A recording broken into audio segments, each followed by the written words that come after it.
mababaw yung mga pag-unawa yun. Nagkukontent lang kami. Hindi ko. Ay. Ngayon dito, pre. Isas na ito. Oo, masarap. Makamalapit dito. Kinis. Pre, wala ito kayo. Pre. Ano ang mumukhaan kita? Ay, ito yung vlogger na mayabang. Hindi. Lahat ng video namin ito, ano lang yun. Bili! Content lang yun. Yung ganyan mga pirado. For content lang yun.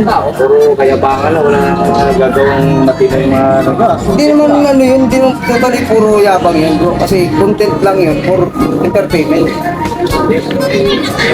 Ay, huwag kayong ganyan ha. Nag-content kayo, ayusin nyo. Content lang ha. Mga mababaw lang kasi pag-iisip ko eh. Mababaw yung mga pag-unawa yun, content lang kami. Hindi ko. Ay. Uy! Uy!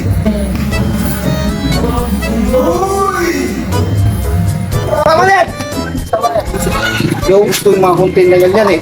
Ano yung masarap content lang? Hindi bro, mababaw yung ano nito eh. Mababaw yung mga pag-iisip nito eh. Huwag gumawa ka, gumawa ka. Sino ka ba? Mas kasama ba yan? Sino ka ba? Hindi ko alam dyan. Taga-saan ka ba? Ako, bibili ako.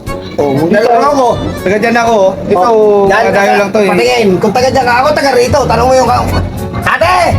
Sino ba to? Wala akong...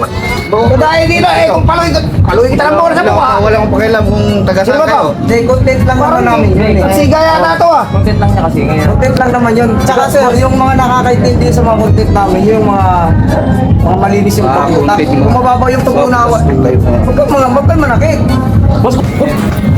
Ayoko nang ganyang mga content Sir, ha. dahil nga naman dito eh. Pag mag-vlog kayo, ayusin nyo yung vlog nyo. Lasing ako. Nakilala ko lang yun. Lasing ka, lasing? Hindi alam mo.